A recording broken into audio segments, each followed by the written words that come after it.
yesterday, Steph and I were watching a documentary about this card game. Really hot card game. I think you guys are gonna know as soon as I show this thing. And now is probably the absolute worst time in the world to get into this game because of supply is super short, popularity of it's at an all-time high, collectors are getting in there, scalpers, fights at Targets and Walmarts trying to get the cards for these. After watching this documentary, I mean, it's a game that I've been around for most of my life and I had no interest in. I developed an interest in tabletop games later in life. I developed a taste in this video game later in life.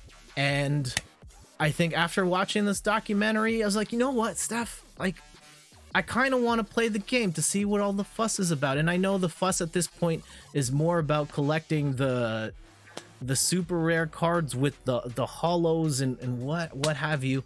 I just wanted to play the game and see what the hype is about.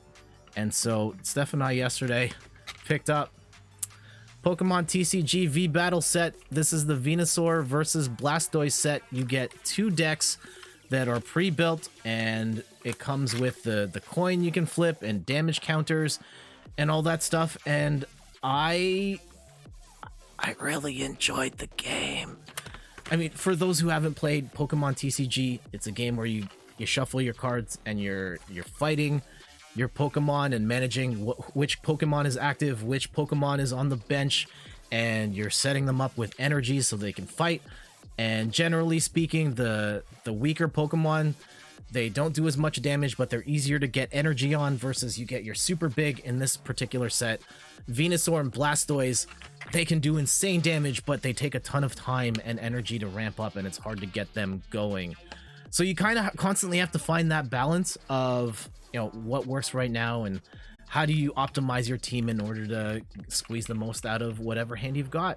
And I thought it was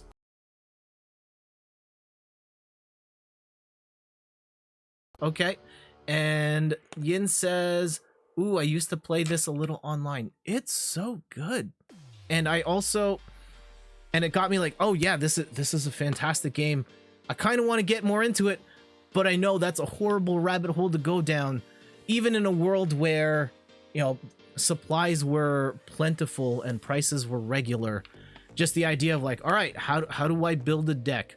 I need to buy cards. I need to get energy cards. I need to get, you can't just have my Charizard card because you need the Charmeleon and the Charmander just to level it up to the point where you can use Charizard, and then you have to get the energy cards. It's a very slippery slope, but I really like the game. So I'm not sure where we're gonna go with this.